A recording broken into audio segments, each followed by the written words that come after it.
en euskera, que la hago yo, y después Isidoro le presentará a él en castellano. Gaur, gurekin dago Víctor Herrero.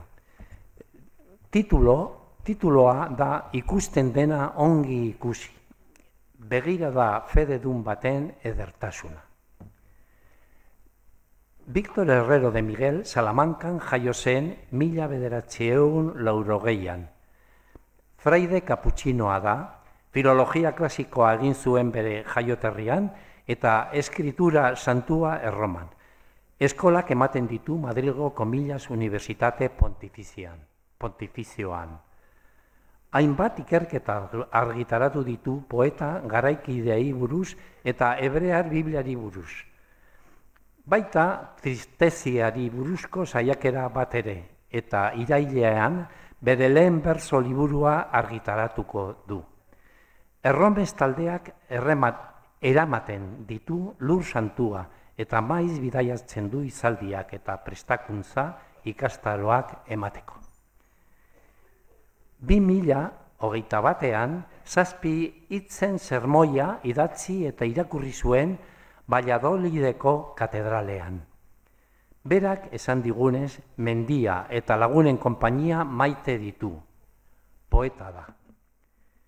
Egokia dirudi konfinamenduan bere horrietatik ateratako hitz batzuekin mikrofonoa lagatzea. Haragia gara eta haizea gara. Larrua gara eta airea gara. Eta hori ez dugu inoiz galdu behar. Agian orain, aurretik datorkiguna, gure aurpegiaren eta izenaren gure hurbiltasunaren, gure topaketaren defentsan borrokatzeko abentura zorragarria moduko bat da. Víctor, eskerrik asko etortzeagatik. Zurea da hitza.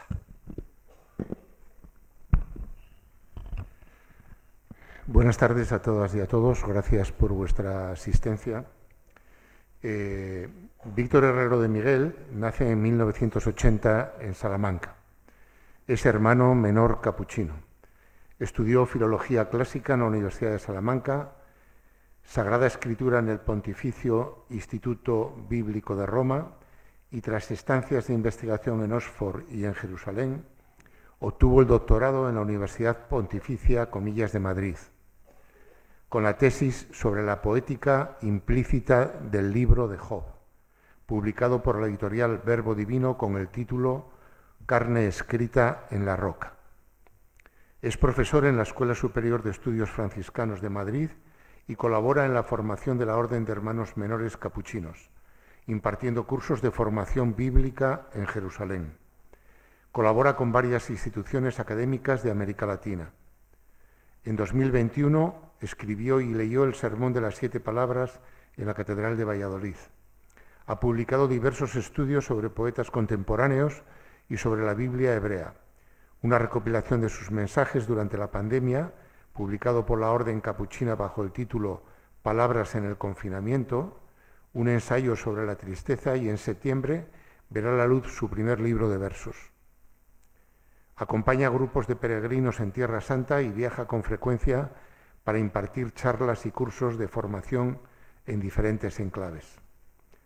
Por indicar solamente algunas de sus publicaciones, en el terreno de la poesía, decir lo mismo de modos diferentes, Sánchez Rosillo y González Iglesias, dos poéticas de lo esencial, en Razón y Fe, o Las huellas de Dios en 20 años de poesía, también en Razón y Fe, o Con manos de mendigo, la relación poética con Dios según Job, en Reseña Bíblica.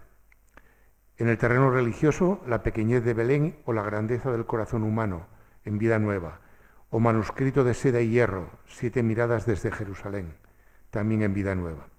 Según él mismo nos dice, ama la montaña y la compañía de los amigos. Parece oportuno cederle el micrófono con unas palabras sacadas de sus páginas en el confinamiento.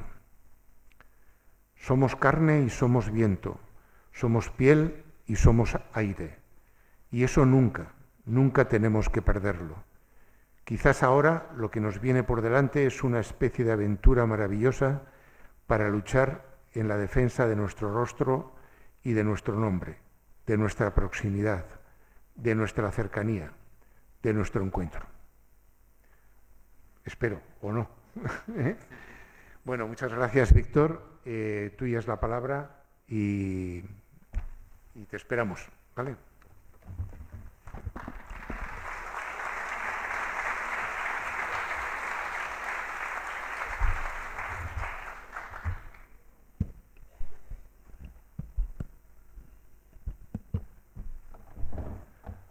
Paz y bien a todos. Gracias por la preciosa presentación bilingüe, cosa que uno no recibe todos los días, ¿no? Gracias. Y gracias también a todos vosotros, permitidme que os tutee por vuestra amable cercanía y por vuestra presencia, por vuestra generosa presencia. Venir a escuchar a uno es siempre antes de que uno abra la boca en sí, venir a escuchar es ya un acto de acogida y de benevolencia. Gracias. Hace 100 años ya, el poeta español Jorge Guillén se acercó a un libro de poemas de un amigo y compañero de generación, Pedro Salinas, y comentando un poema de ese libro, Jorge Guillén dijo lo siguiente: basta ver bien lo que se ve y se verá lo que no se ve. Repito, basta ver bien lo que se ve y se verá lo que no se ve. Después la cita es mucho más larga, pero yo me quedo ahí. Desde que hace ya bastantes años leí por primera vez esas palabras, se ha convertido para mí esta cita de Guillén en una especie de instrumento que al mismo tiempo me orienta en los pasos que voy dando en la vida y al mismo tiempo, contemporáneamente, me sirve para detenerme y verificar esos pasos. Es decir, lo que me interesa, lo que realmente me interesa en la vida, está dicho a la perfección en estas palabras de Guillén.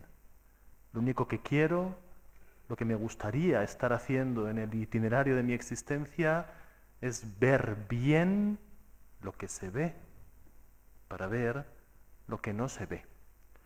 Y por eso, dado que esta es una especie de, no sé, de máxima o una especie de lema de mi propio vivir, me atrevo a intitular así este encuentro con vosotros y a vertebrarlo desde esta convicción. Basta ver bien lo que se ve y se verá lo que no se ve. Esto lo podemos desarrollar de múltiples maneras.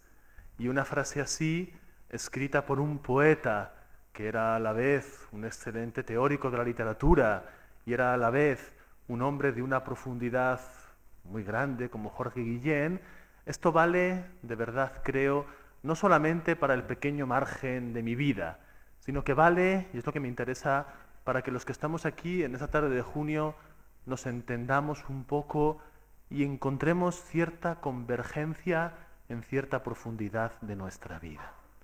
Voy a intentar por eso desarrollar esta frase de diferentes maneras en un discurso que espero, esta es mi intención, que tenga también una andadura, un itinerario, una meta, un horizonte.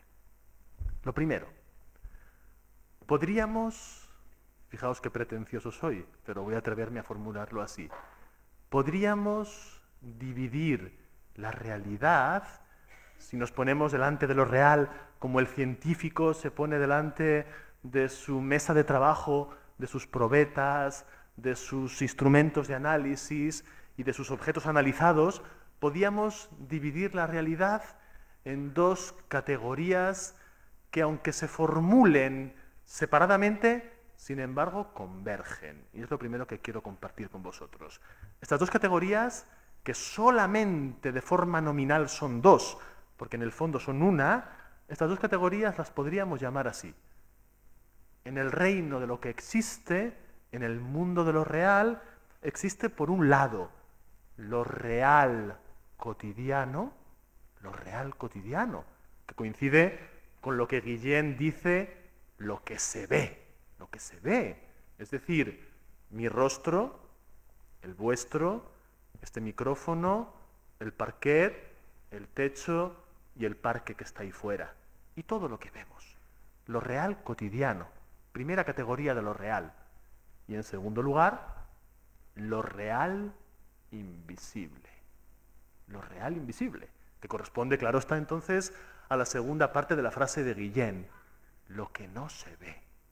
Tenemos lo real cotidiano, la presencia de los seres y de las cosas que circundan nuestro cotidiano vivir, lo que vemos también en las pantallas mediante las que nos asomamos al mundo, o los que todavía sean un poco románticos como yo para esto, las portadas de la prensa escrita, lo que vemos, lo que tocamos. Entended bien que el ver aquí no es solamente asunto de los ojos, ¿verdad?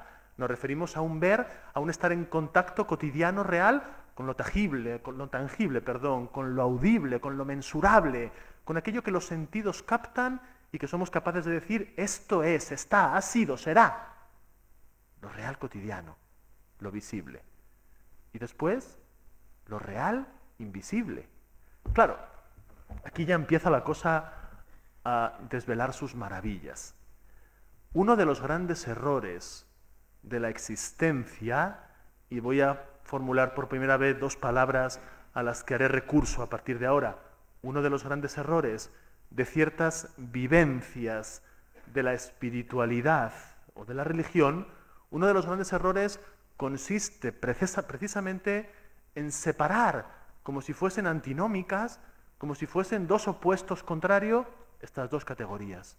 Es decir, muchas veces pensamos que la espiritualidad o la religión persigue lo real invisible y pasa como de puntillas o como por un tránsito forzado porque no le queda más remedio, o incluso a veces peor todavía, como si fuese una penitencia, algo que tenemos que hacer para ganarnos llegar a lo otro, pasa por lo real cotidiano para merecer llegar a lo real invisible. Voy a decirlo de otra manera más sencilla, ¿eh? Es decir, está por un lado esta vida y luego por otro lado otra vida que nos espera en otro momento y que aquí de alguna manera se hace presente, pero siempre violando la norma cotidiana de lo real. Y ahí aparece el milagro, la ruptura de la realidad, la visión, el ensoñamiento, la captación de un mensaje divino. Esto es más viejo que la historia del ser humano, ¿verdad? De hecho, estudiar la historia de la literatura o la historia del arte o la historia del pensamiento religioso o filosófico es en parte estudiar las relaciones que los seres humanos a lo largo de nuestra historia hemos ido vertebrando en estas dos categorías. Lo real cotidiano y lo real invisible. Aquí está mi vida, aquí nazco, aquí respiro, aquí tengo contacto con otros seres, aquí me reproduzco, aquí enfermo, aquí muero. Y luego está lo otro que pertenece a los dioses, a Dios, y de vez en cuando, de maneras que no están en mi control, o yo puedo a veces provocar, lo otro viene a lo mío, me visita y me dirige. Estoy simplificando mucho, ¿verdad?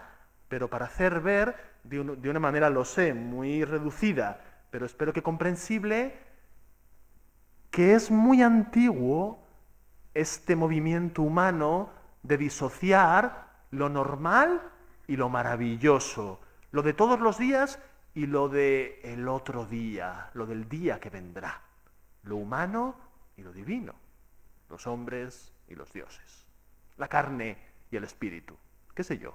Podemos a partir de aquí encontrar un montón de términos para hablar de esto.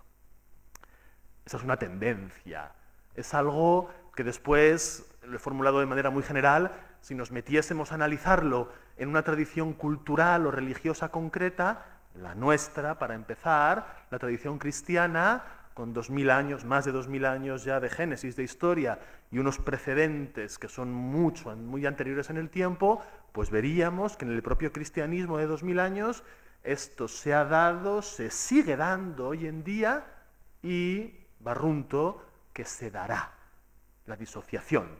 Pensar que nosotros y lo otro somos cosas muy distintas, pero que podemos desde aquí tener contacto con lo de allá. Bueno, lo maravilloso de la frase de Guillén, y un poco lo que yo quiero decir aquí, es que eso es falso. Es falso. No existe separación entre lo real cotidiano y lo real invisible. Voy a formular de nuevo la frase de Guillén. Es una línea. Así nos saldremos de aquí todo con la frase en la cabeza ya.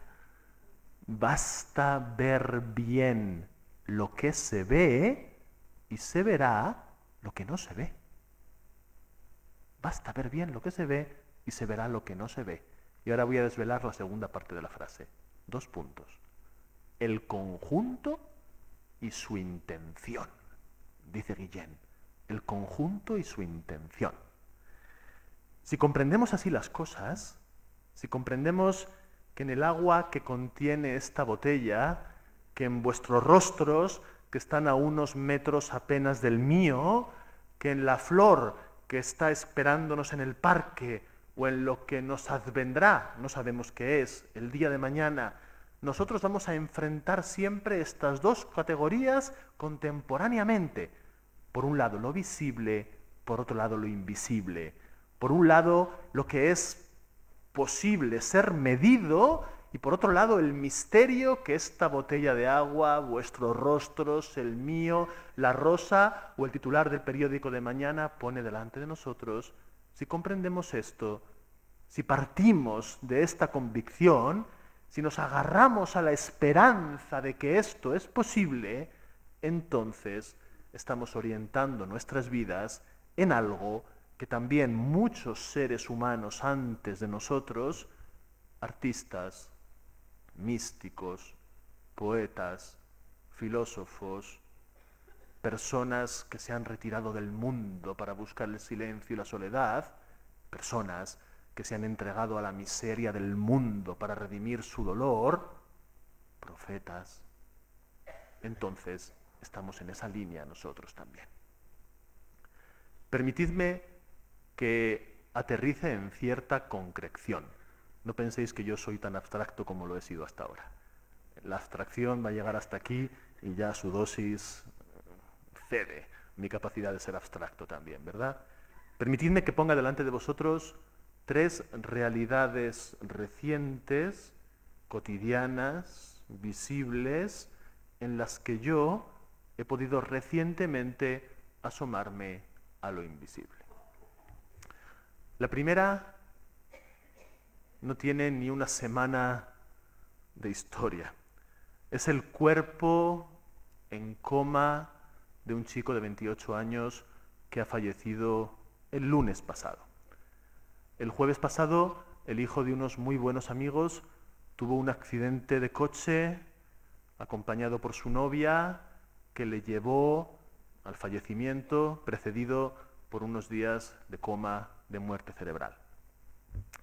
Una situación dramática, como son los accidentes de coche, ¿verdad? Un chico de 28 años que se iba a casar con la chica con la que compartía vehículo, se iban a casar dentro de un mes, el 14 de julio, vivían en Barcelona, habían ido a Madrid a ver a la familia y a ultimar cuestiones prácticas de la boda, y en el viaje de vuelta a Barcelona, en un momento de despiste, él se quedó dormido, pensamos, porque lleva dormida, y en el sueño se estampó con un camión al que empotró en un cambio de rasante de la autopista, y el golpe fue mortal de necesidad y quedó, como os digo, ya enseguida con muerte cerebral, 5 días, postrado en la cama de la UCI, sobre todo porque los padres y la novia fueron favorables a la donación de órganos, y eso prolongó todo el proceso, ¿verdad? Bueno, estos días me pilló fuera, fui enseguida para allá y he estado yendo y viniendo desde Madrid hasta Tarragona, que es donde le ingresaron, y he tenido la posibilidad de estar pues cerca del cuerpo de este chico y cerca también de los otros cuerpos, los de sus padres, los de su novia, los de los muchos amigos que iban pasando por allí, ¿verdad? En concreto lo que quiero decir es lo siguiente. Un rato profundo de contemplación de un cuerpo en coma, Un cuerpo de un chico joven, vigoroso, pleno de salud hasta ese momento, ¿verdad? Con 28 años de vida y quién sabe con cuántos supuestos años de vida por delante, con un matrimonio a la vista en un mes, perdón. Un cuerpo así, contemplado con atención, es por un lado lo real cotidiano, claro, y vaya cotidiano, ¿no? Es lo cotidiano que a veces nos rompe el corazón también, porque un accidente de coche es cotidiano. Esto que ha pasado al hijo de mis amigos estos días, ¿a cuántos les estará pasando hoy? No quiero ponerme dramático, como figura retórica, odio eso, ¿eh? Pero ¿a cuántos les estará pasando eso? Bien, simplemente quiero decir que es una experiencia humanamente muy cotidiana. En sí, la UCI, para los que trabajan en la UCI, para la enfermera que limpia ese cuerpo, para el médico que pasa revista a sus constantes, para el señor o la señora de la limpieza que limpia también la sala que está allí, fijaos, eso es una experiencia cotidiana que tiene que ver con sus 8 horas de trabajo, ¿verdad? Hay alguien que va allí, vacía las papeleras, higieniza el espacio y hace que las cosas estén pues impermeabilizadas para que no haya infección, o sea, bien, lo cotidiano. Sin embargo, tú entras un día allí, que no estás siempre allí, yo no, claro, te sientas en una silla donde no te sientas todos los días y ves delante de ti un cuerpo en un estado que todos los días no ves, no lo ves. El hijo de un amigo, a quien conoces también, ¿verdad? A quien vas a casar dentro de poco tiempo. Y el cuerpo está en silencio. Y la respiración artificial, pero todavía hace que en ese cuerpo haya vida y el corazón late. Bien, eso es una experiencia concreta de cómo lo real cotidiano, ahí está, es siempre, y aquí en concreto, el brocal para asomarte a un pozo cuyas aguas son profundísimas. Porque ahí no hay solamente, si solo hubiera eso, lo que el informe médico dice. Varón de 28 años con traumatismo cráneoencefálico, con daños en la P4, P7, con... Eso es lo que dice el informe. O el periódico lo dice de otra manera, a las 24:40 en el punto kilométrico eso es lo que el periódico o lo que el médico refleja de lo real cotidiano. Y es verdad, ¿no? No es mentira el informe médico, no es mentira si el periodista es un poco ducho también, lo que dice la crónica periodística, no es mentira. Pero lo que la novia ve en ese cuerpo, lo que la madre ve o lo que yo veo, ¿es lo mismo que lo que dice el informe? ¿Es lo mismo que lo que atestigua la crónica del suceso? Todos sabemos que no, que hay otras cosas de muy diferente calado. Por un lado, claro, el pasado. Estoy convencido de que Susana, la madre de Alfonso, digamos los nombres de las personas, Susana, en ese cuerpo de 2 metros, un chico grande, vio lo que al principio tampoco vio, que es el cuerpo de un niño dentro de su vientre. Y de ahí en adelante, ¿verdad? El niño recién nacido, la boca del niño en su pecho, los ojos del niño en la cuna, los pies del niño caminando, los labios del niño diciendo las primeras palabras. Imaginaos, el recorrido de una existencia, ¿verdad? Y su novia, ¿qué vio allí? ¿Qué veía en esa carne que estaba viendo? Eso es por un lado. Por otro lado, también se ve lo que no se ha visto, que es el futuro que pensábamos que iba a ser. Y delante del cuerpo yacente vemos el cuerpo del año que viene, el cuerpo del padre de mis hijos, o el cuerpo de mi hijo que me va a dar nietos, o el cuerpo de mi amigo, dentro de 10 años, de 15, de 20, de 30. Es decir, lo real cotidiano, lo real invisible. Pero no acaba aquí la cosa, claro. Delante de esto, delante de esta experiencia, delante del cuerpo de Alfonso, unos y otros vemos, lo nombremos más o menos poéticamente o más o menos filosóficamente, da igual, pero todos vemos la fragilidad de la existencia, que es la suya, pero es la nuestra. Todos vemos que el paso que yo pensaba que mañana iba a dar, él también lo iba a dar y no lo ha dado, luego es posible que yo no lo dé. Es decir, todos vemos mucho, y no me toca a mí decir ahora elencándolo, las cosas que sabemos que todos vemos ahí. También vemos otras cosas, claro. Palabras que no me da miedo formular, porque creo que tienen que ser dichas también. Hablamos de fragilidad, también hablamos de consuelo, porque existe. Hablamos de tragedia, también hablamos de amor. No son partituras distintas, convergen todas estas notas en un mismo pentagrama. El año pasado, segunda experiencia con lo real cotidiano. El año pasado, un día, y estas cosas importantes además suceden siempre así, ¿no? Fijaos, aquí os he dicho, la primera experiencia de lo real cotidiano es algo que cotidianamente yo no veo todos los días, pero desvela la cotidianidad y también la fuerza de la irrupción que tiene la vida en eso que es cotidiano, ¿verdad? La segunda experiencia, sin embargo, me sucedió el año pasado enfrente de algo que veo todos los días. Yo doy clase en la universidad y todos los días hago el mismo trayecto en coche, claro. O sea, unos 15 minutos de coche desde mi casa hasta la universidad, pasando por las mismas rotondas, deteniéndome en los mismos semáforos y viendo ya muchas veces incluso a los mismos compañeros de coche que nos cruzamos en los sentidos, aunque sea Madrid esto, ¿no? Pero en Madrid, aparte de lo que diga Ayuso, yo no sé si los ex se encuentran con los ex o no, pero los que vamos a trabajar sí nos encontramos con los que van a trabajar también en otro coche, ¿no? Bien, pues un día, en el cruce de siempre, el año pasado, vi lo siguiente, algo que había visto todos los días, esto es cotidiano y repetido, y sin embargo detuve el coche para verlo un rato y verlo bien. Vi a un padre que con el maletín de trabajo, con la corbata, con el traje, es una zona por la que paso que es de gente que va a trabajar a oficinas, en grandes polígonos de estos de trabajo, ¿verdad? Un padre que estando ahí atareado estaba, sin embargo, columpiando en un balancín, columpiando en un columpio a su niña pequeña.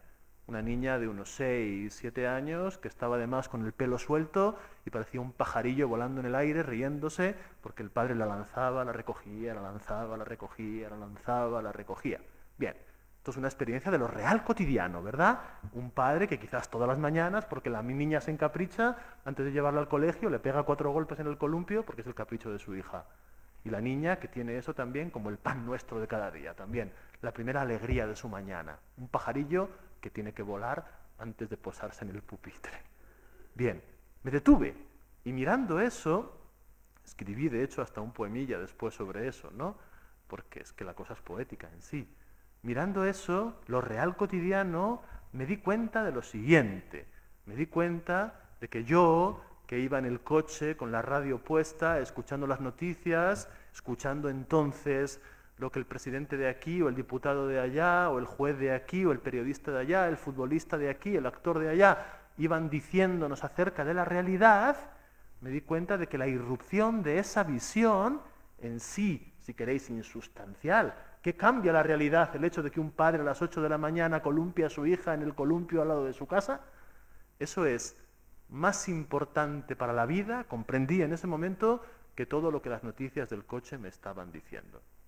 Ese acto, la perpetración de ese movimiento, un padre que dedica 5, 7 o 2, me da igual, minutos a estar viendo cómo su hija vuela, cómo su hija disfruta, cómo una niña se encuentra con el viento, eso es más real que lo que los periodistas, los políticos o yo, los profesores, tendríamos que decir poco tiempo después en el aula de la universidad. Eso es real. Lo otro también. Pero esto tiene un calado en la realidad que en ese momento me pareció, y así lo escribí en ese poema, que es mucho más importante que lo que dirían hoy todos los líderes del mundo. Tercera experiencia de lo real cotidiano. Esta tiene que ver también con mi realidad, con mi cotidianidad. Es algo que hago todos los días.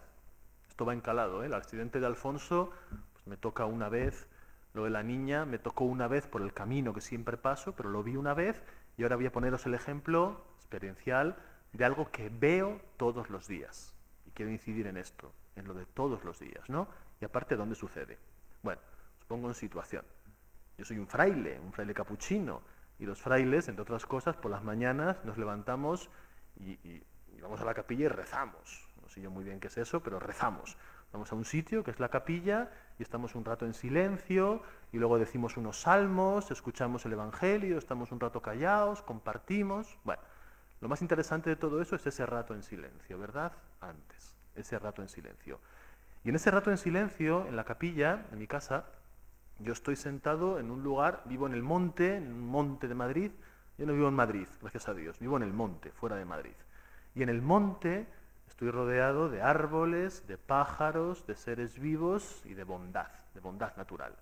Y en ese lugar donde me siento, tengo una ventana y en esa ventana tengo un pequeño cosmos, un lugar donde hay todo, ¿verdad? Hay árboles, hay verde, poco más abajo están las ovejas, tenemos unas ovejillas también, hay de todo ahí. Hay agua porque hay riego, es decir, en pocos metros el mundo se desvela como tal delante de mis ojos todas las mañanas.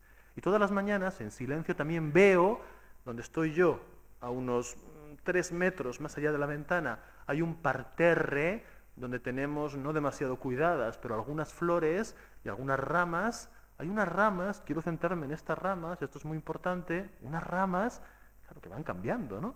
Porque las ramas en enero no son las mismas que las de ahora, tienen otra forma distinta, su grosor, su color y también su función. Cuando no tienen flores, cuando están despojadas, los pájaros se acercan a ellas, se posan y como la niña se columpian, se balancean. Yo todas las mañanas soy testigo del juego de los pájaros, todas las mañanas, a la misma hora. No sé si son los mismos pájaros, pero creo que sí, que repiten y que están allí, van, vienen, y muchas mañanas me da por pensar lo siguiente, que esos pájaros en su cotidianidad también la tienen las aves, ¿eh? Las aves, claro, que tienen lo real cotidiano. En su cotidianidad, y abro signo de interrogación, ¿son conscientes las aves de cómo su real cotidiano está llenándome a mí de lo real invisible? ¿Son conscientes las aves de la felicidad que me provoca su juego, del consuelo que siento en su piel, de la bondad que siento en sus ateridos cuerpos, en esa cosa extraña, extrañísima, que por mucho que uno lo vea, no le deja de maravillar, y es el hecho de que exista una criatura que se pose y que vuele? Una criatura que se posa y que vuele. Esto que digo yo así, no lo he dicho yo por primera. Lo dijo el emperador egipcio Akenatón, hace muchos cientos de años, miles de años, en un poema fabuloso que se llamaba El himno al sol, donde va pasando revista como una especie de taxónomo, biólogo, a todo lo que existe y va diciendo poéticamente la maravilla de cada ser, de los pájaros, de los peces, de las flores. Akenatón, el emperador poeta, el faraón poeta, y de los pájaros Akenatón dice eso, da las gracias a Atón, al Dios supremo, al que le hizo Dios, adoptó como Dios supremo, y dice, gracias por la criatura que se posa y que vuela. En esa delicada manera del faraón poeta de decir que tan importante en el pájaro es el hecho de posarse como sus alas desplegadas en el vuelo, nos está diciendo Akenatón algo que cada ave delante de cada ser humano nos está diciendo cada día. Un poeta español, no de nuestros días, pero tampoco está tan distanciado en el tiempo de nosotros. Un gran poeta, no lo conoce nadie, y esto es signo hoy en día de grandeza, ¿eh? No ser conocido es una buena cosa de que uno es bueno. No es como la Casa del Libro, que vas a la Feria del Libro, perdón.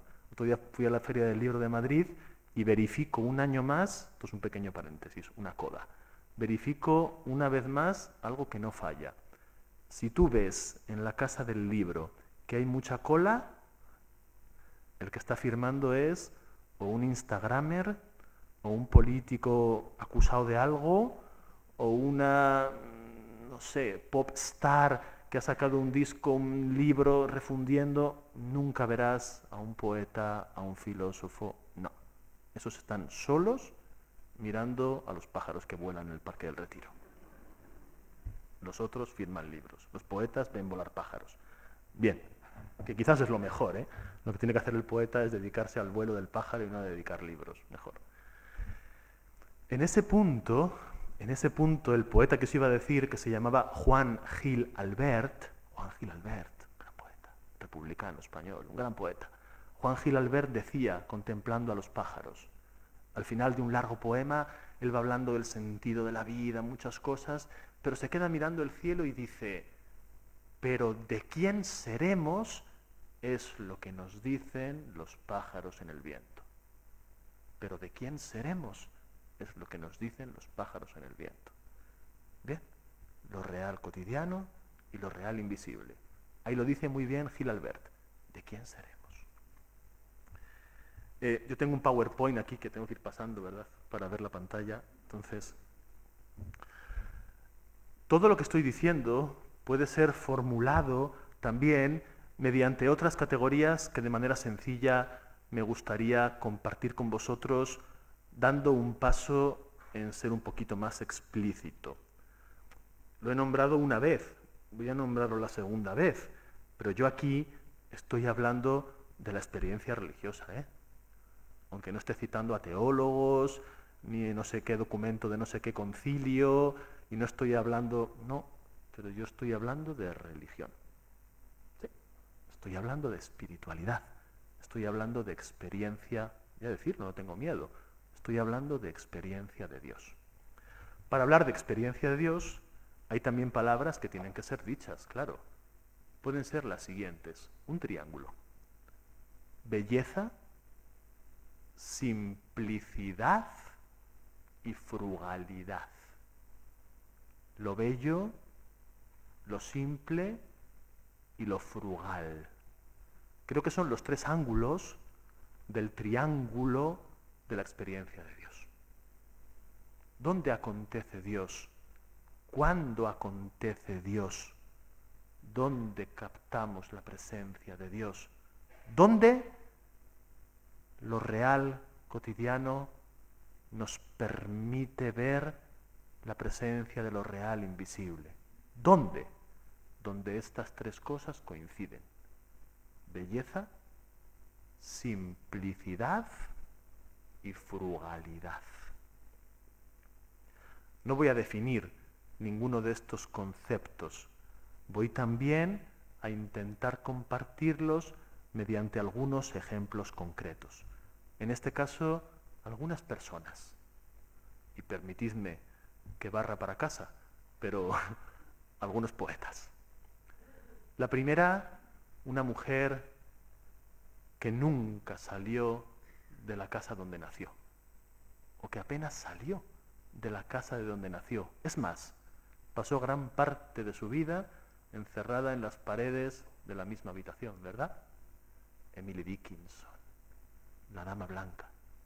Emily Dickinson, que mientras fue viendo cómo su mundo se iba progresivamente volviendo más estrecho, su mundo cotidiano, lo que sus pies andaban, el alcance de lo que su vista veía, los olores que entraban por sus fosas nasales, los objetos que sus manos tocaban. El mundo de esta mujer, de esta chica, porque Dickinson, el mundo de esta joven, de Emily Dickinson, se fue volviendo cada vez más corto, pero cada vez se fue volviendo más profundo y más extenso. Muchos de vosotros la conocéis y sabéis de qué estoy hablando y huelga entonces toda explicación. Pero los que no hayáis leído la poesía de Emily Dickinson, tenéis que ir mañana mismo a Walden y comprar la obra completa de esta poeta, porque no tiene desperdicio. Basta un verso de Dickinson para dar la vuelta al mundo. Basta una de esas estrofas de 4 versos para hacer un viaje por lo real, que es más real que los viajes que hacen los que no se bajan de los aviones y están continuamente dando la vuelta al mundo. Es decir, el viaje real, el que nos pone enfrente de lo real, no es el del ejecutivo que hoy está en Petrópolis y mañana en Hong Kong y pasado en Ciudad del Cabo. Ese que en una semana ha pisado 4 continentes, no ha visto ni la mitad de lo que ve Emily Dickinson en la ventana de la habitación donde cada día vive. Basta eso. ¿Por qué? Porque en Emily Dickinson la belleza, la simplicidad y la frugalidad coinciden y están juntas. Pero no es el único ejemplo. Permitidme que vaya de la poesía a otra forma de lo poético, que es la pintura. Matisse, el pintor francés, ¿verdad?, del siglo pasado. Todos tenemos dentro, creo, que algunas de sus obras. Matisse. Hay algo muy bello en la vida y en la obra de este pintor. Le tocó vivir y desarrollar su carrera pictórica en gran parte en la Europa derruida por las bombas y por las guerras, por la Primera y por la Segunda Guerra Mundial, sobre todo, ¿verdad? Y es muy importante, esto me lo ha explicado un amigo que es historiador del arte, yo de esto sé poco, pero cuando me lo explican me impactan las cosas, ¿no? Es lo real cotidiano y algo se despierta en mí de lo real invisible. Me explicaba que precisamente en la época en la que Francia estaba sufriendo los azotes más brutales de la guerra, la invasión, la Francia ocupada, en fin, lo que sabemos, ¿verdad? En este momento la pintura de Matisse da un vuelco y se convierte de sombría en colorida, de triste en alegre, de reducida a la tristeza a extrañamente expandida en un mundo que se abre. Y entonces algunos que han estudiado con detenimiento la obra de Matisse dicen que esta fue la manera en la que el pintor se enroló en la resistencia antinazi, que él no cogió ningún fusil, no fue tampoco ningún clandestino que fue pasando mensajes de una ciudad a otra de la Francia ocupada, pero su pincel se convirtió en resistente, su lienzo se convirtió en pasquín también, ¿verdad? Resistió pintando.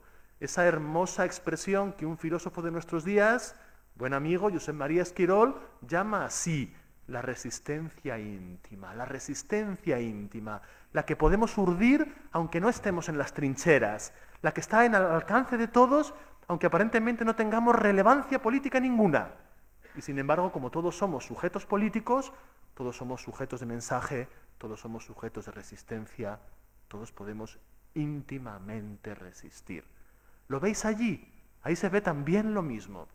Me disculparéis, si yo fuera tecnológico y hubiera traído aquí un cuadro de Matisse, pero me da tanta pereza y me cuesta tanto andar con pinchos, con cosas, no puedo, sufro mucho. No soy capaz de hablar y tener ahora mismo una imagen aquí, no sé hacerlo, perdonadme, ¿no? Pero después id a casa y buscad Matisse 1944, y lo veis, y no lo busquéis ahora, que ya me fastidiáis a mí, ¿eh? Aquí hay conexión, esto buscadlo después, no vayáis a buscarlo ahora, porque si no...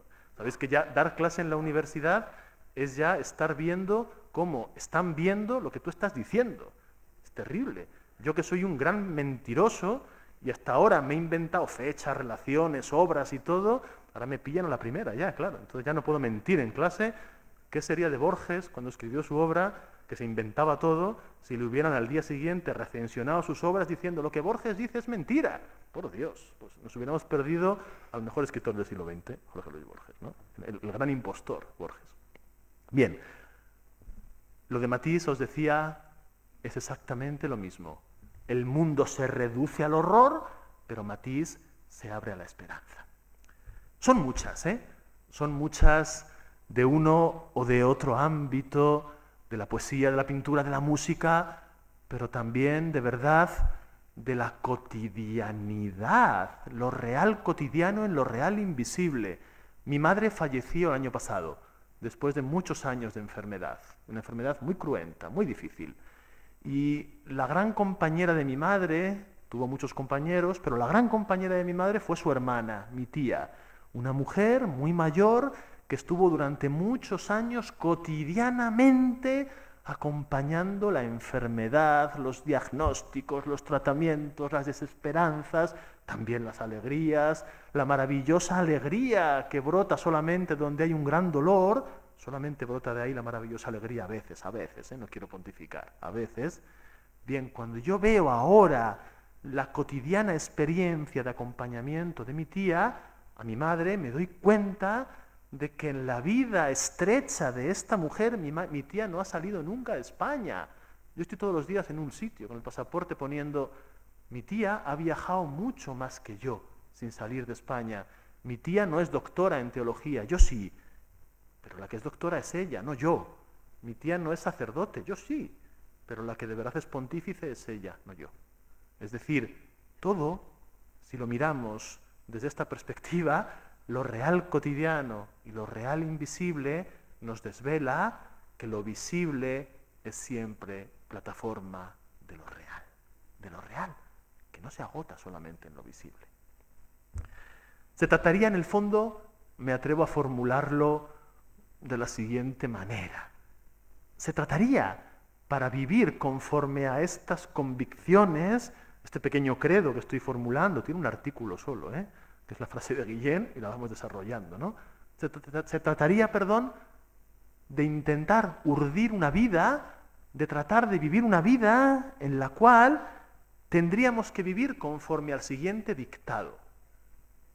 Lo que tenemos que hacer es hacer del modo más simple aquello que tenemos que hacer. Ya está. Hacer del modo más simple, es decir, más frugal, más bello, aquello que tenemos que hacer. Ha sacado hace unos meses un nuevo disco Jorge Drexler, que es, yo creo, que uno de los mejores cantantes hoy en día y poeta. Y un tío al que además da gusto escuchar cuando habla, no solamente cuando canta, Un hombre que piensa y que decanta las palabras. Y en una de estas entrevistas, que yo pillo siempre en la radio del coche, para acá, para allá, escuché a Drexler decir una cosa fabulosa. Hablaba de cómo había sido el proceso de composición y de grabación del disco. Tinta y tiempo se llama, Fabuloso, fabuloso disco. Bien, pues él decía que él había viajado mucho para ver distintos sonidos musicales, ver ritmos distintos del Caribe, de África, de aquí y de allá. Eso fue el primer proceso, la primera fase del proceso, la expansión, conocer, meterse, abrirse a lo extraño, a lo que no es de siempre, pero el segundo, el que de verdad a él le parecía que había sido el decisivo, fue de la expansión, la reducción. Entonces en ese disco decía, he reducido sonidos, nos hemos metido 3 a grabar, todo lo conocido y lo visto, he intentado sintetizarlo en 3 o 4 acordes, sonidos, perdonad que yo no tengo lenguaje específico para las cosas de las canciones, ¿no? Pero lo que me importa es esto, la expansión y la reducción. Es un disco bellísimo, bellísimo. Y me doy cuenta, escuchando esas canciones, sabiendo ahora que el que las ha hecho ha practicado esta máxima, me doy cuenta de que aquí la belleza brota de la simplicidad. Simplex en latín significa sin pliegues, lo que la plancha hace. La plancha quita la arruga de la camisa. El arte, decía Horacio, el poeta latino, que al poema hay que pasarle la lima, muchas veces, hasta que aquello al ojo no le suponga resistencia y al corazón menos. ¿La poesía qué es? La poesía es la emoción de lo bello, de lo simple y de lo frugal. Eso es la poesía. Un poema es emoción, y te emociona. No es un objeto de la inteligencia el poema, aunque por supuesto que después es conocido por la inteligencia. Pero los catedráticos de teoría de la literatura, yo he tenido que soportar en mi vida unos cuantos, ¿verdad? Y estoy cerca, no de pocos, los que diseccionan los poemas, pero no se emocionan ante los mismos, de poesía saben tanto como yo de cocina. No saben nada, porque no se emocionan, porque no quitan las arrugas de los ojos y del corazón. Hacer del modo más simple lo que tenemos que hacer. La canción, el poema, el cuadro, la cena de esta noche, el tiempo en la UCI del hospital. También ahí vale esto, hacer de la manera más simple lo que tienes que hacer. Seas quien seas en ese momento. Hacerlo de la manera más simple, es decir, más frugal. Y ya sabéis aquí la frugalidad a qué se refiere, ¿verdad? A la desposesión, a la falta de avidez, al no querer dominar, explicar, controlar, cuadricular, someter a lo real a los reductos, pobres reductos que yo tengo para captarlo y pensar que ahí cabe lo real, en las formas distintas en las que lo real se nos presenta. Permitidme que dé un trago de agua.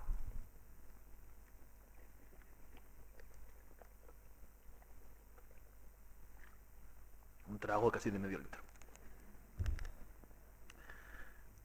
Me atrevo, en el tercer momento de este encuentro, a compartir con vosotros algo que es para mí, por un lado, objeto de mi intimidad, ¿sí? Pero por otro lado, expresión de mi pensamiento y de mi vida. Me refiero a algunos poemas. Voy a leer algunos poemas que creo que están dentro de lo mismo que estoy diciendo. Poemas que yo he escrito en los últimos meses. He escogido, porque creo que están en sintonía con lo que quiero decir, unos poemitas cortos, no os asustéis, cortos, ¿verdad? Frugales, espero, simples, ojalá que algo bellos. Unos poemitas en los cuales yo quiero decir poéticamente lo que espero que no demasiado lejos de la poesía he intentado decir hasta ahora. El primero se titula así: Donde hay cuerpo, donde hay cuerpo. Y suena de la siguiente manera. El amor solo habita donde hay cuerpo, donde los huesos saben que los músculos transforman en caricia la quietud, donde se siente el frío, donde brotan las lágrimas. Bueno, leer el poema y explicarlo son dos ejercicios que no se pueden hacer, ¿eh? Entonces yo no voy a explicar lo que quiero decir, porque lo que quiero decir es lo que he dicho aquí. No voy a decir de otra manera lo que he dicho, ya está dicho aquí. Simplemente es esta convicción, que tiene que ver también con esto, que el amor solo brota donde hay cuerpo, quietud, músculos, lágrimas, caricia. Diciendo esto, de alguna manera me trato de decir a mí mismo, y ahora con vosotros tengo la desfachatez de decirlo también, ¿no? Claro, algo así creo yo que yo quería decir algo así en este momento, ¿no? Algo así como que toda descorporalización del espíritu es una gran mentira.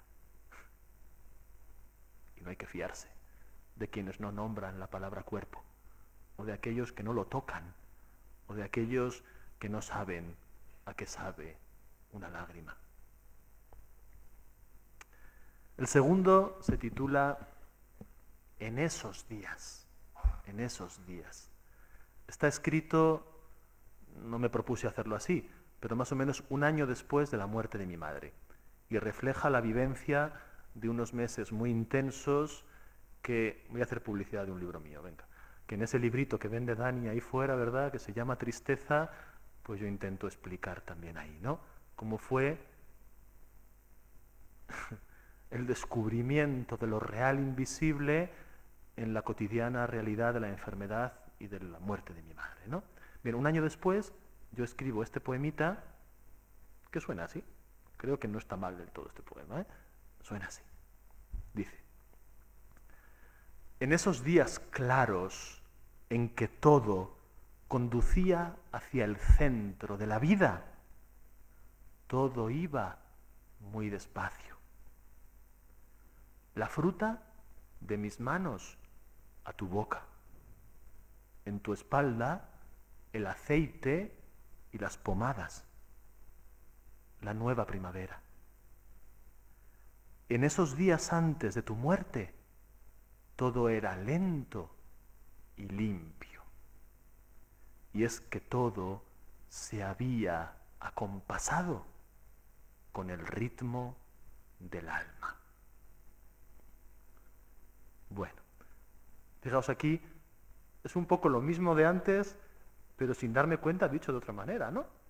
En el poemita anterior es decir que el alma está donde hay cuerpo. Y aquí hay que decir que el cuerpo está donde hay alma, ¿eh? Porque no son dos cosas distintas, claro. Una mujer muere, sus hijos la cuidan, fuera está hermosamente la primavera. Y todo de una manera muy extraña, un año después, es para el que lo ha vivido y lo lee, ocasión de ver el ritmo real de lo que realmente sucedió. Todo se había acompasado con el ritmo del alma.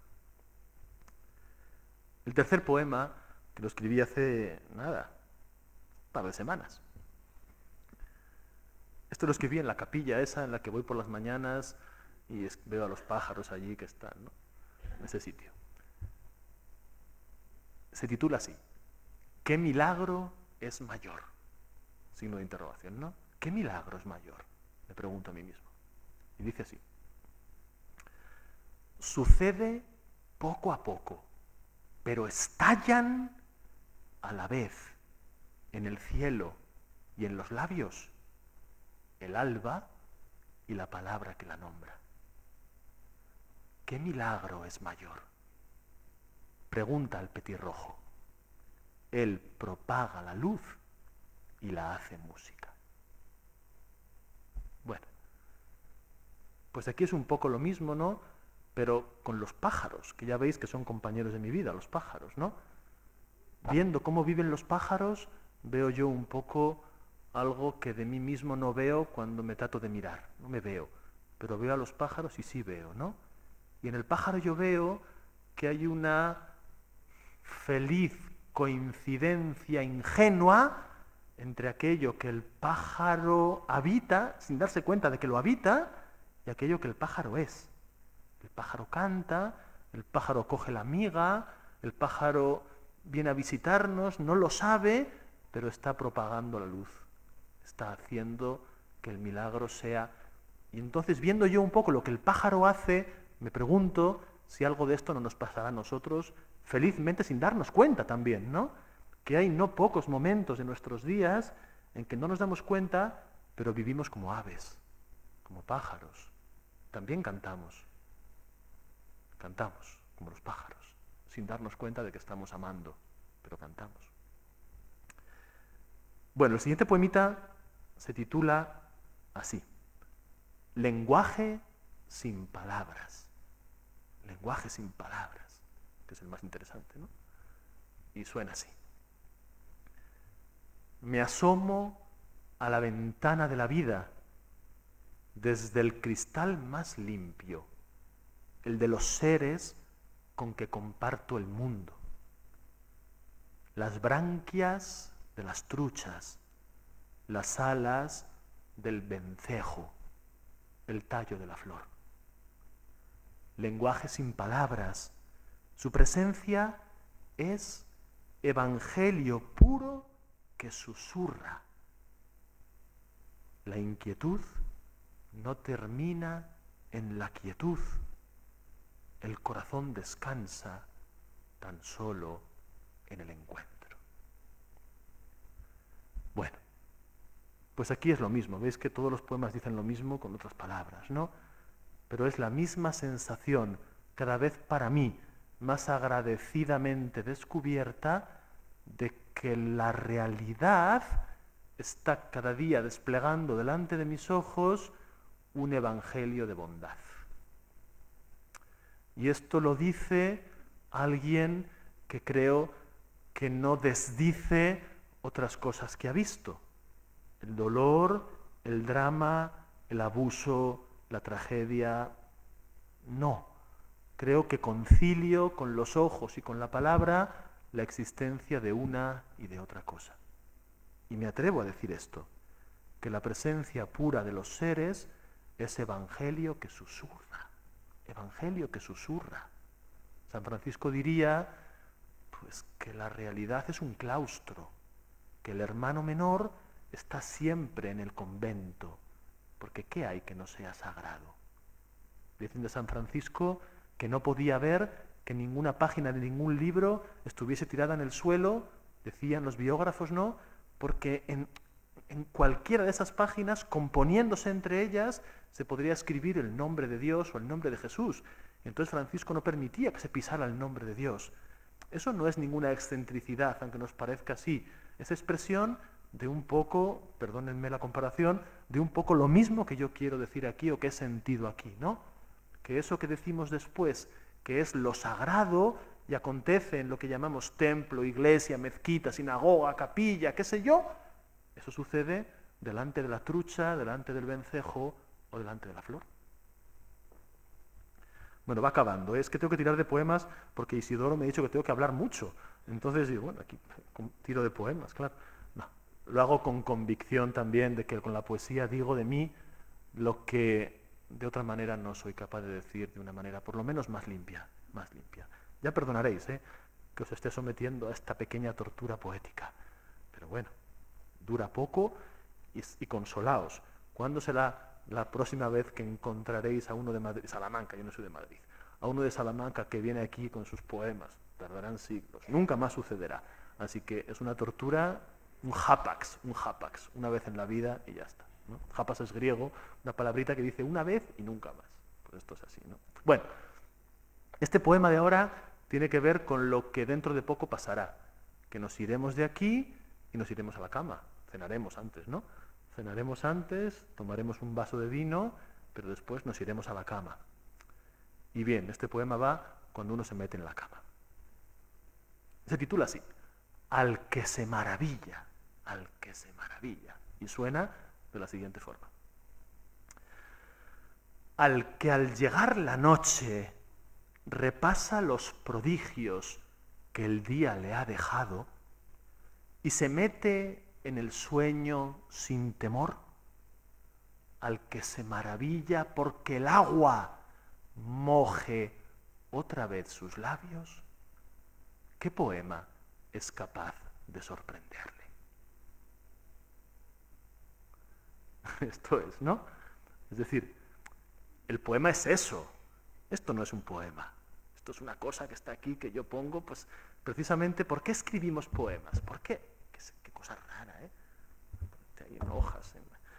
Escribimos poemas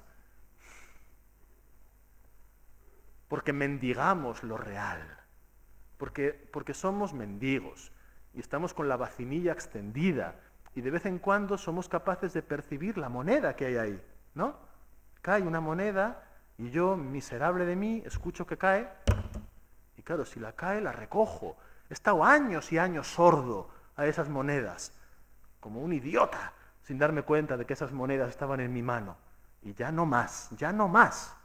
Ya no voy a despreciar ni una de las monedas que estén en mis dedos. Porque si lo hago, es que no tengo perdón. Si lo hacemos, es que no tenemos perdón. Es que no es que seamos pobres, que lo somos. Es que somos miserables, desagradecidos. Entonces la poesía es un intento de no desagradecer a ese milagro, ¿verdad? A esa cosa que está ahí fuera, que es el prodigio de lo real. Que el agua moje otra vez tus labios. ¡Otra vez! ¿Por qué tengo aquí una botella de agua que me quita la sed?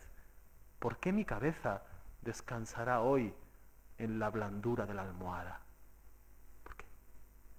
No lo sé, pero tengo que decirlo, ¿no? Bueno, esto va acabando, ¿eh? También tiene que ver sobre el agua, el siguiente poema. Se titula así, Sobre las aguas. Y suena así. Cuando estaba muriéndose, mi madre se llenó de sudor y agitaba las piernas como yendo a un lugar que veía.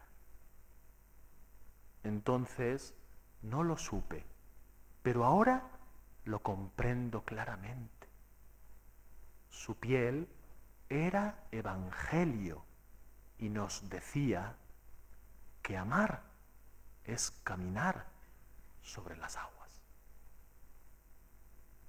Bueno, fijaos aquí qué cosa, ¿eh?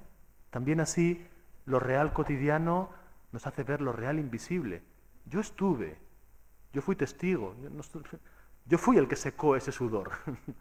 Ese sudor del cuerpo de mi madre, yo traté de aliviarlo con paños. ¿verdad? Y un año después, en la boda de unos amigos, eligen como evangelio de esa boda Jesús caminando sobre las aguas. Y cuando yo acabo la boda y vuelvo en el tren, me doy cuenta de que ese evangelio yo lo he leído en el cuerpo de mi madre hace un año. Que mi madre sudando, muriéndose, amaba.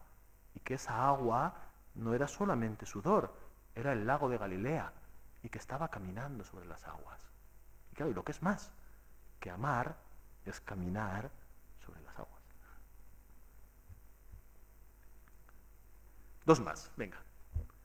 El penúltimo. El penúltimo es un poema que escribí la semana pasada en Gijón, viendo durante aproximadamente 1 hora el comportamiento de unas hormigas.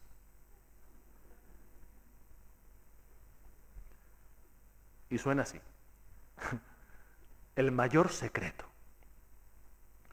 Llevo tiempo observando a las hormigas. 1 hora. Llevo tiempo observando a las hormigas. Sus hazañas minúsculas al pie del limonero. Conozco sus caminos y doy fe de una fuerza asombrosa tras su presencia frágil. Pero el mayor secreto, el que inclinado hacia su pequeñez tira de mí, consiste en que sus cuerpos, cayendo desde lo alto, no sufren daño alguno. Se salvan por ser leves. Se salvan por ser leves. Nadie piense que yo hice un experimento con las hormigas de someterle. No. Las hormigas trepaban por el propio limonero, por la corteza, y caían. Y algunas caían desde una distancia que en proporción a mi vida y a la suya, a mi cuerpo y al suyo, a mi realidad y a la suya, yo pensé que sería semejante a un accidente aéreo, algo así como un avión que se desploma, ¡pumba! Pues estas hormigas, y después, yo que tengo una tendencia, no sé, esto es la poca cosa universitaria que tengo yo, ¿no? Pues después me puse a buscar cosas sobre la vida de las hormigas. Y es que resulta que las hormigas tienen una cosa anatómica que hacen que se pliegan en la caída, y entonces las hormigas, agárrate tú, las hormigas no están sujetas a la ley de la gravedad. No están sujetas las hormigas a la ley de la gravedad. Y entonces, claro, se salvan por ser leves. Entonces las hormigas, ¿qué me está diciendo a mí? ¿O qué les quiero yo decir a ustedes? ¿Qué os quiero decir a vosotros aquí con este verso hoy, no? Se salvan por ser leves. Bueno, algo hay ahí, ¿no? Y el último, ya está. Este último condensa todo lo anterior. En estos 4 versos está todo lo que he dicho e incluso lo que iba a decir y no he dicho. Y lo que he dicho sin pensar que iba a decir. Todo, ¿no? Lo dicho deseadamente, lo que he dicho disparatadamente, la mayor parte de las cosas, y lo sensatamente previsto, que sin embargo no he dicho porque me ha parecido más divertido esto otro, ¿no? Bueno. Suena así, este poema final que condensa todo y con el que yo quiero agradeceros también vuestra atención más que generosa conmigo y dar fin de momento a mis palabras, ¿no? Vamos bien de tiempo, creo que estoy... Suena así. 4 versos. 7 versos, 7 sílabas cada verso, pequeñitos, ¿no? Dice así. Cada día en lo mismo el amor se derrama. La mano en el papel, en las sombras, el alba. Cada día en lo mismo el amor se derrama. La mano en el papel, en las sombras, el alba. Bueno, aquí tomaba yo conciencia de que la escritura, en este caso ya veis que a mí es aquello la escritura de un poema, la poesía, es semejante a la estructura misma de la realidad cotidiana. Eso mismo que sucede cada mañana de nuestros días, que las sombras se llenan de alba, que alguien en la página del cielo caligrafía las formas del nuevo día, eso mismo es lo que yo mismo en este pequeño poema de 4 versos intentaba, porque me siento impelido a ello, hacer. Derramar cada día en lo mismo, el amor. Y esta creo que es la manera, muy pobre, ya lo sé, pero la manera más certera, más profunda que yo tengo de decir aquello que quiero decir. Por eso voy a acabar de nuevo con este poema. Acordaos un poco. Guillén, lo real cotidiano y lo real invisible. Emily Dickinson, metida en su habitación, pero recorriendo la galaxia entera. El cuerpo de Alfonso y su madre acompañándole. La niña volando mientras los del IBEX 35 compran y venden. Y un hombrecillo de Salamanca que contempla una vez más el cielo rosa de Madrid y escribe a las 6:30 de la mañana en el mes de marzo este poema. Cada día en lo mismo, el amor se derrama. La mano en el papel y en las sombras el alba. Muchas gracias y paz y bien.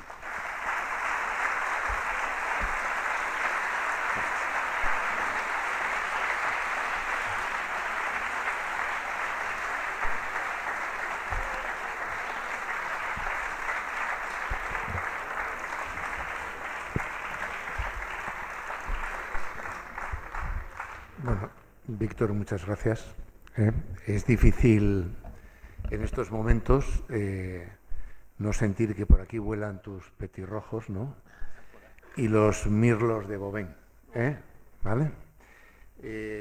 Mientras os animáis a hacer preguntas, que espero que sean varias, porque creo que se han dicho muchas cosas, voy a romper yo con una primera, ¿no? Creo que en muchas conversaciones que a veces tiene uno cotidianamente, en estos momentos, se respiran suspiros de desesperanza, ¿no?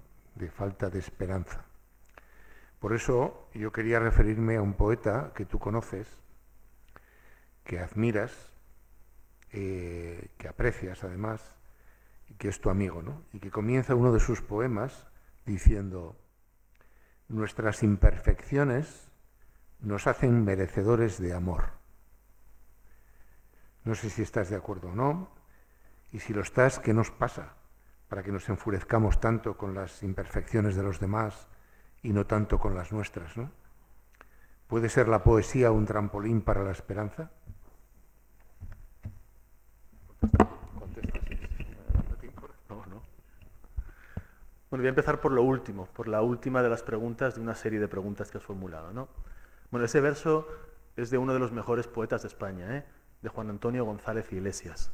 Juan Antonio González Iglesias, que es catedrático de latín, de literatura latina, en la Universidad de Salamanca y gran amigo mío. Lo segundo es más importante que lo primero. Bien, la poesía nos puede servir para la esperanza. Mira, decía otro que no hemos nombrado hasta ahora, y yo siempre nombro a los mismos, así que voy a nombrar también a este, si no, Steiner, George Steiner, siempre. Decía Steiner que el futuro es la esperanza verbal, ¿verdad? Y lo dice de una manera muy hermosa. El hecho de que los seres humanos hayamos desarrollado la extraña capacidad neurológica, lingüística, de decir, mañana nos veremos, el año que viene, como dicen los judíos, el año que viene en Jerusalén, proyectar algo hacia el futuro, establecer una categoría gramatical que llamamos, que nos sirve para nombrar lo que no vemos. Claro, él dice, el hecho de que nombremos las cosas en futuro es una expresión de que somos seres de esperanza.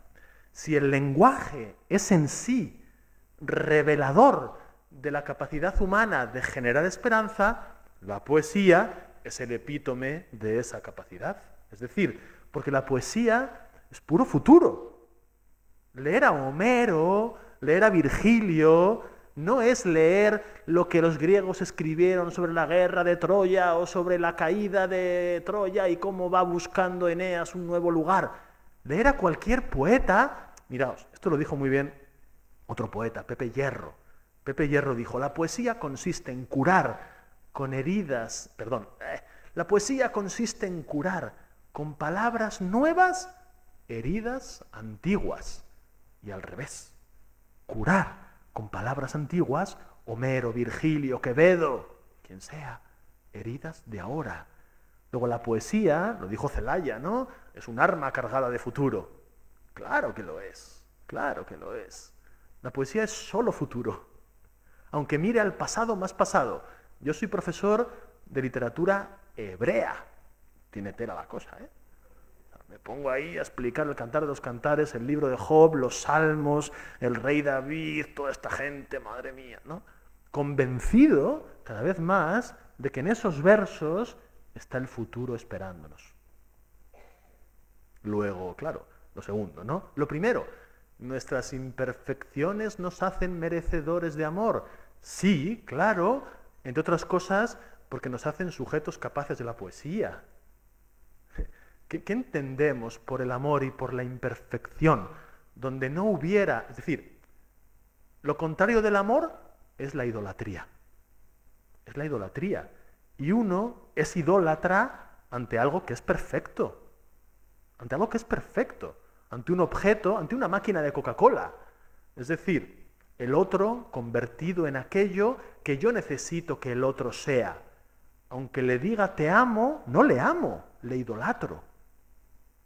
En cambio lo otro, donde hay amor, donde hay cuerpo, hay amor. Decía yo en ese poema, no es por autocitarme, ¿no? Pero es que viene bien. ¿Qué cuerpo hay perfecto? ¿Pero qué entendemos por perfección en un cuerpo?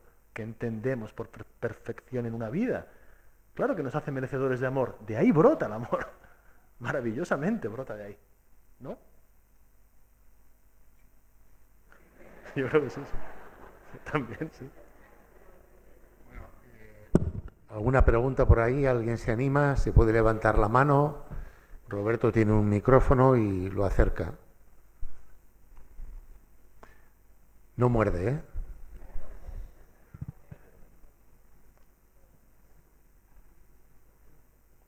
A ver, ¿no se anima nadie? Yo me animo. Venga, Roberto. Yo me he sentido transportado a otro mundo, ¿no? Pero si el que yo vivo, no sé si es ese mundo. Me gustaría que fuera así. Y ya de alguna manera he respondido a la pregunta, ¿no? Con la esperanza. Pero realmente vivimos en un mundo de muy poca esperanza, ¿no?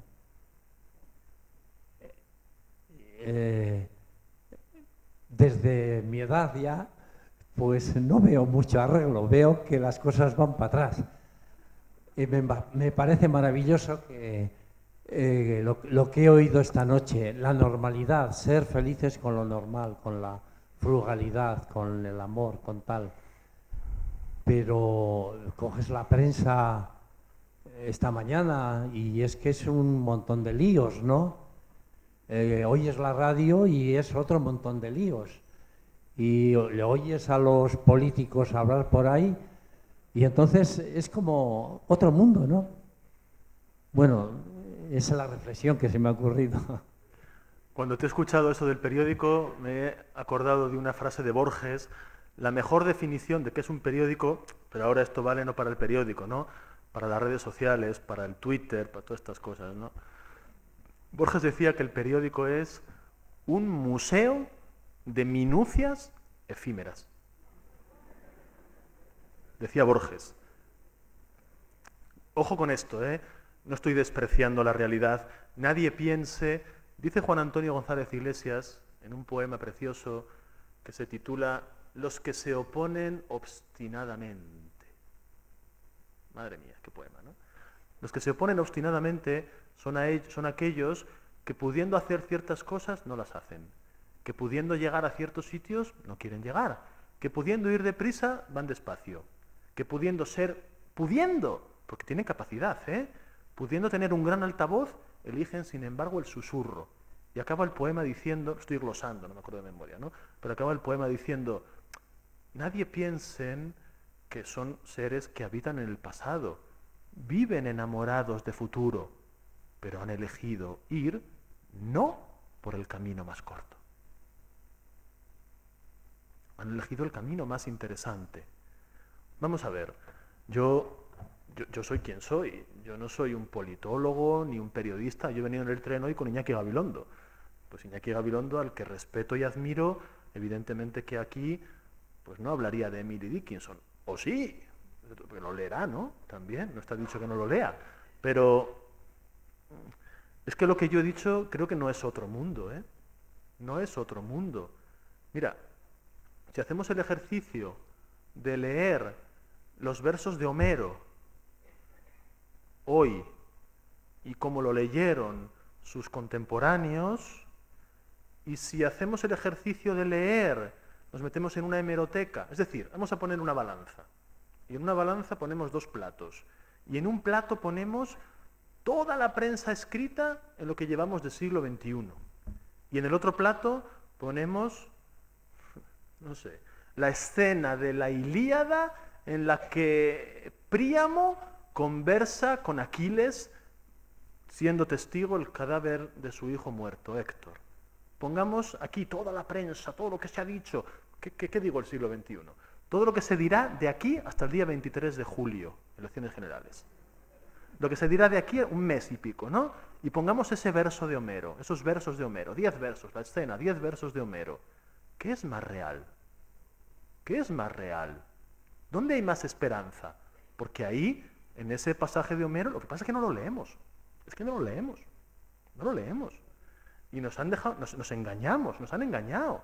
Y nos han dicho que la realidad es esa triste, perversa y pornográfica cosa que llamamos transmisión de la realidad mediante las redes, que sí que son redes, pero de araña son. Redes de araña. Es decir, como ves, yo estoy entre los que se oponen obstinadamente, ¿no? También. Simplemente decir que comprendo, que creo que esto no sea inhibirse de lo real. Esto no es estar en otro mundo, ni no mirar la realidad. ¿Pero quién dice que no mira uno la realidad? Es que yo la miro con la lupa de Homero, no con la lupa de este grupo de comunicación que está vendiéndome ese periódico. Escucharé ese periódico también, sí, y veré también, porque vivo en este mundo, porque voto, porque también pago impuestos. Este año me ha devuelto Hacienda. Pero, no sé. Bueno, animaros a alguno, por favor. Ahí, Chemi.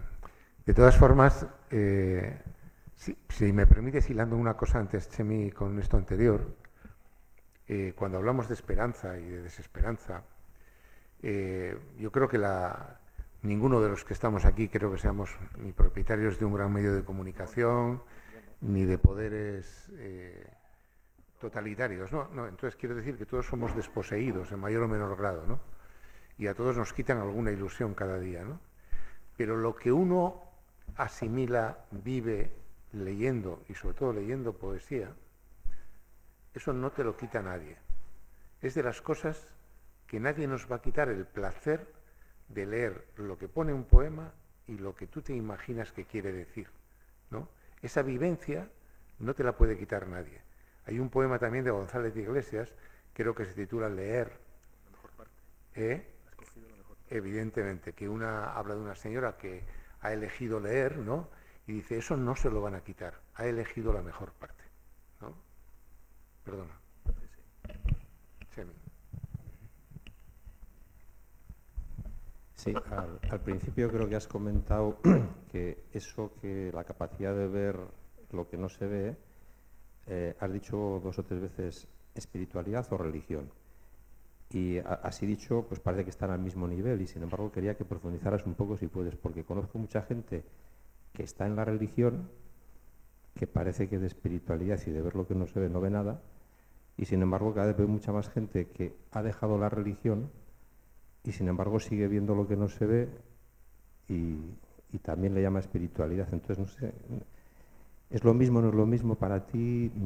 ¿Se puede matizar? Claro que se puede matizar, sí. O sea, de hecho yo creo que aquí seguramente que, mira, los medievales, a los que tenemos por oscuros y están llenos de luz, leer teología o filosofía medieval es acercarnos a un mundo luminoso e interesantísimo. Hay que acabar con esa cosa de la sombría Edad Media, ¿no? No, sombrío presente el nuestro, más que... Es decir, los medievales siempre empezaban con la distinción de los nombres, ¿no? La distinción de las cosas. Si yo fuera San Alberto Magno, o Tomás de Aquino, o Alejandro de Ales, te diría, vamos a pensar los nombres, que es lo que hacía Platón también, ¿no? Venga, pensemos los nombres. Entonces, pensando las cosas, diríamos, bueno, religión, claro, hermosa palabra, ¿no? Religión, ya sabes, que significa varias cosas, los etimólogos no coinciden, pero dicen que puede ser el resultado de dos posibles orígenes, ¿no? Uno, religarse, religión es religarse, está bien, sentirse unido, ¿verdad?, a algo, de ahí viene yugo, de ahí viene yoga, también, yoga, que es palabra oriental, sin embargo tiene nombre latino, ¿eh? Yoga, el que con el cuerpo se religa, o yugo, el buey, que se religa al carromato y hacen, o al carromato o al azadón. Pero tiene otro significado que a mí es el que más me gusta. Religión puede venir de relegere, es releer, es decir, rehabitar la realidad, diríamos, ¿no? Rehabitar releyendo la realidad. Entonces, desde esta posible segunda etimología de la palabra, religión está muy cerca de lo que creo que tú has querido sugerir cuando hablas de espiritualidad. No hay oposición ninguna. Es decir, sigue siendo verdad que una vivencia religiosa es una vivencia espiritual. Porque fíjate, tal como lo estamos diciendo, no estoy diciendo que la religión sea simplemente, burdamente, sea la adquisición pasiva de un depósito de verdades, de comportamientos, de premios y de castigos, que es lo que hoy en día malentendemos vulgarmente cuando hablamos de religión, ¿no? Una religión es una espiritualidad, una tradición religiosa, una historia, una cultura, muchas cosas, pero sigue siendo también eso. Ahora, formas de vivencia de ese releer la realidad o de ese religarse a lo invisible que no canalicen por fuerza en los límites de una... Pues ¿cómo no se van a dar? Se han dado desde Plotino y antes hasta... ¿Cómo no? Claro, sí. Creo que no hay una contradicción entre... Es decir, creo que es vivible lo espiritual dentro de lo religioso, creo que es vivible, y por desgracia lo es, lo religioso, pero entonces ya no relee ni religa. El problema es que sería, si yo me pensara, busquemos otra palabra, porque eso ya no es religión. No lo llamemos religión.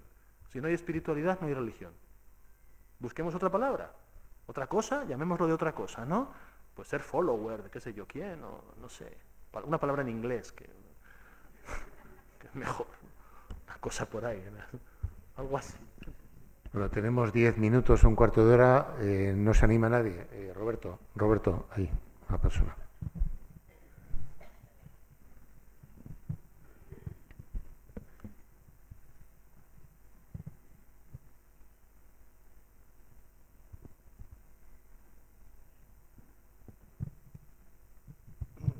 Bueno, gracias por cómo nos has expuesto el tema. Yo solamente quería decirte que a veces hay que ser poetas. Poetas cuando nos levantamos y miramos al cielo. Poetas cuando caminamos por los jardines, por la calle. Mi mayor tristeza es ver que últimamente ya ni escuchamos a la naturaleza. Vamos con cascos. Vamos metidos en un mundo absurdo. Es decir, no nos dejan ni estar en paz. Cuando yo todos los días paseo, ando en bici por los parques, veo a los niños que miran a los patos como han nacido, pero los mayores o la gente adulta va con los cascos, no miran a los árboles, no miran a los pájaros. Vamos como ciegos. Por eso te agradezco tu charla. Muchas gracias. Permitidme que en una línea haga mía una súplica que tiene que ver con lo que tú has dicho, ¿no? Y es también de González Iglesias. Un poema de González Iglesias que dice así: libérame del reino de la cantidad. Ahí queda. Libérame del reino de la cantidad. Que es una frase, un librito maravilloso de René Guénon, este francés del siglo XIX, un libro maravilloso. El reino de la cantidad y el espíritu de los tiempos. Yo quería hacerte una pregunta. ¿No crees que la poesía realmente no tiene hoy una importancia porque precisamente nos enseña que es futuro?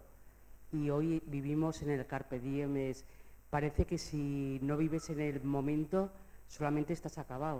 O sea, hoy lo que el mensaje es, vive el momento y se acabó. Y no te proyectes hacia el futuro porque solo quédate ahí. Ojalá el mensaje fuera vive el momento. Ojalá fuera de verdad el mensaje, porque creo que la poesía siempre nos pone ese mensaje, vive el momento. Pero claro, vive el momento reconociendo en el momento cotidiano el momento invisible, en lo real cotidiano lo real invisible. La poesía es eso, toda poesía es el momento. Una poesía, cualquier poema de Eloy Sánchez Rosillo, a una manzana, a la muchacha que pasa mientras él está tomando un café y ve en la juventud qué sé yo qué cosa, al mar, a la lectura de un poema que le provoca otro poema, es el momento, es el momento. Pero claro, al hilo de lo que tú decías, es el momento revelador de lo que es, de verdad vivido, atentamente. Decía Simone Weil que el amor es atención. Cuando amamos, estamos atentos. Luego, por eso la pregunta es, el tema de la poesía, de la ausencia de poesía, de la irrelevancia de la poesía, el tema no es un problema literario. La poesía no es literatura. Literatura es otra cosa, que es lo que hacen en la feria del libro esa, ¿no? Donde es que lo odio. Eso es otra cosa distinta.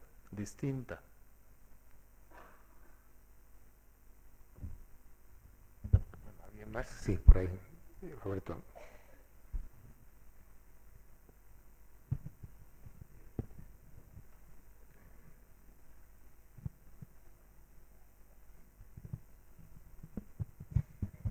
Bueno, está un poco ligado con algunas cosas que han dicho en otras preguntas, pero siento que tu charla pues, me ha dado mucha amplitud y inmensidad, pero por otro lado siento que mi vida muchas veces, bueno, mi existencia, que no la percibo así, que hay una pasividad que sin darme cuenta a veces me arrastra y me lleva a lugares de muerte.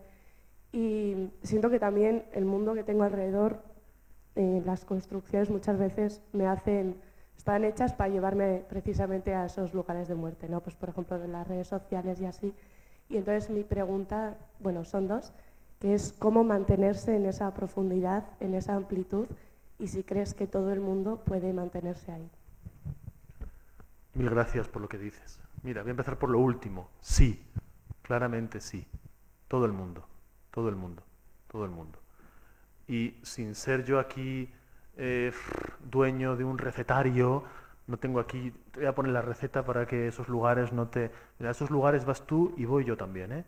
El asunto no es ir a esos lugares o no ir. El asunto es tomar conciencia de que estás yendo a esos lugares, saber que esos lugares son lo que son, que ahí no está la verdad, ni la belleza, ni la frugalidad, ni la sencillez. Tomar conciencia de eso es tremendo, ¿no?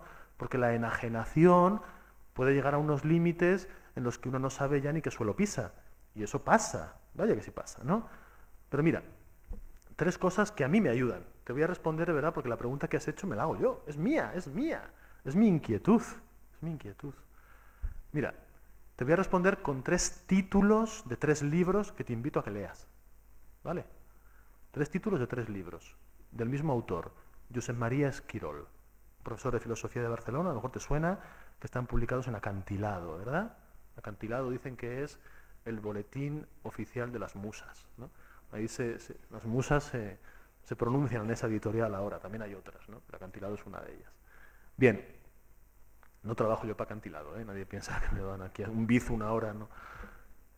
Esquirol, primer libro, La resistencia íntima. ¿Qué significa eso? Muy sencillo. Partir el pan, beber el vino con alguien, cultivar el silencio, pasear, cuidar, amparar. Segundo, la penúltima bondad, al alcance de tu mano y de la mía está siempre ese penúltimo gesto que de ti y de mí depende. No el último, pero sí el penúltimo, que de ti y de mí depende. Tercer título, humano, más humano, que es corrigiendo adrede ese aforismo de Nietzsche en el Así habló Zaratustra, ¿no? Humano, demasiado humano, no, nunca. Si decimos demasiado humano, condenamos lo humano. Humano y siempre más humano. Humano y siempre profundamente más humano. Hacer de eso exploración, aventura.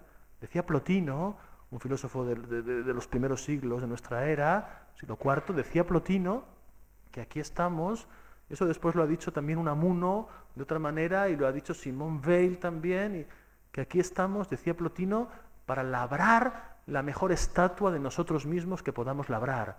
Unamuno decía, en el verso final de un soneto, que es maravilloso, este lo hago yo muchas veces motivo de mí, y es el fin de la vida hacerse un alma. Y es el fin de la vida hacerse un alma. Aquí estamos con ese fin, hacerse un alma. A mí eso me sirve. Y luego tener amigos, y luego ir a la montaña, y leer buenos poetas y buen cine, hay muchos recursos, muchos. Y eso no es huir de la realidad, y otras mil cosas, claro.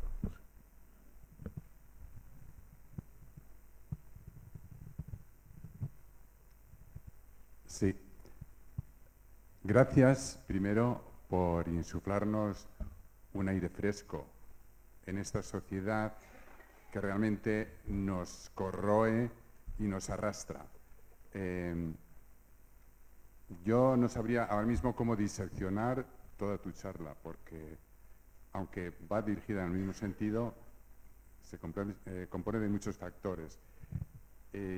Yo lo único, pues eso, decir y preguntarte quizás cómo en esta sociedad que estamos educados, que nos han metido hasta el fondo que lo práctico es lo que realmente merece la pena vivirlo, que lo que no es práctico es superficial, superfluo, y si de alguna manera enfocas tu vida hacia un tema, hacia un horizonte que no es tan práctico, casi te toman por un, digamos, loco casi, ¿no? Es decir,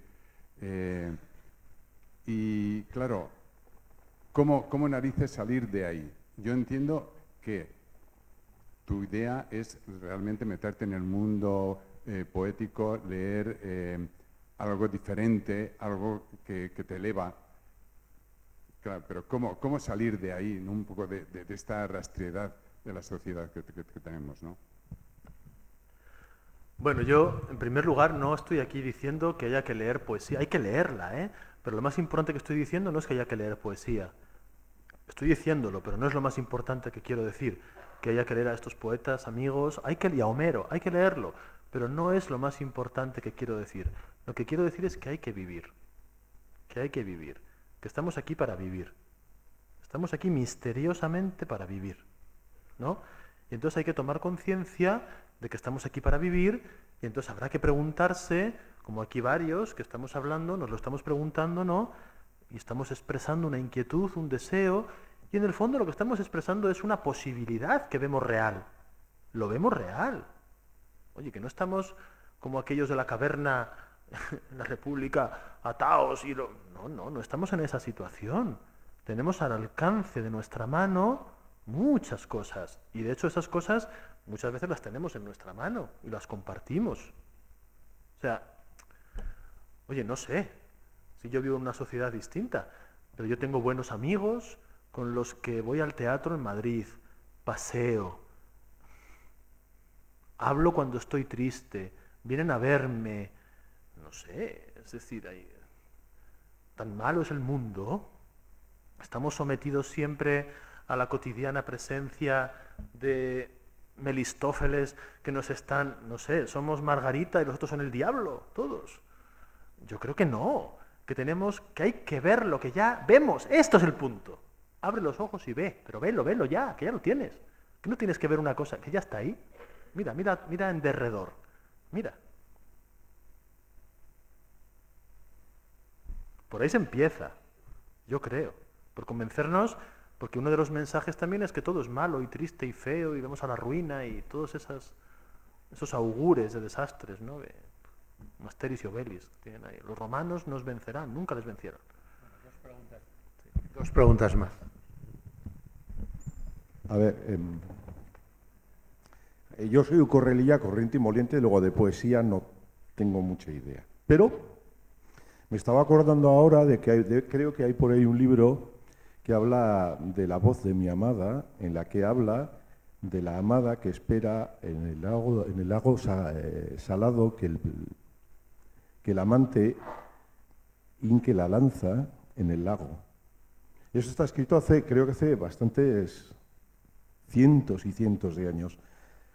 Claro, nos está relatando simplemente la vida, la realidad, la cotidianidad, lo normal, ¿no? Y luego hay otra cosa que me estaba acordando ahora, que me venía a la cabeza, que es una cosa muy simple, ¿no? Que decía, traten unos del gobierno el mundo y sus monarquías, mientras gobiernan mis días mantequillas y pan tierno, que en las mañanas de invierno haya naranjadas y aguardiente, rígija, ríase la gente. En realidad los poetas lo único que nos relatan es la vida normal que nos empeñamos en negar, autoflagelándonos, diciendo que la vida es mucho peor de lo que realmente es, porque quizás lo que estamos relatando es nuestra propia necesidad de que nos recuerden constantemente que en realidad la vida está ahí afuera. Mira, escuchándote me ha venido a la memoria una frasecita de este poeta francés, de Christian Bobin. Él dice así, dice: qué poco es lo que hasta ahora se ha dicho acerca de la bondad. El porvenir de la literatura es inmenso. Qué poco es lo que se ha dicho. El porvenir de la literatura es inmenso, ¿no? Vamos a pensar la bondad. Que no es que esto siempre es importante, es lo mismo, es lo real cotidiano y Nadie piense que el que dice que el alba es un prodigio no ha llorado por la noche. Nadie piense eso. Nadie piense eso. Al revés. Quizás solamente los ojos que han sido limpiados por esas lágrimas ven el prodigio del alba, ¿no?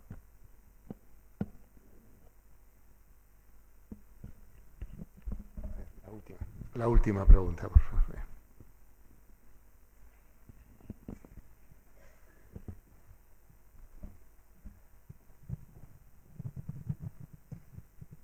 Bueno, yo quiero agradecerte, Víctor, tus palabras, porque el impacto final que me dejan es la motivación y el gusto de abrir mejor los ojos en mi vida cotidiana, o sea, de aprender cómo traspasar, y en este caso tú como poeta pues me das un horizonte que yo igual no soy capaz, pero considero que eres un instrumento, como tú has dicho, de tantos que tenemos, que realmente hoy pues nos hace posible, ¿no?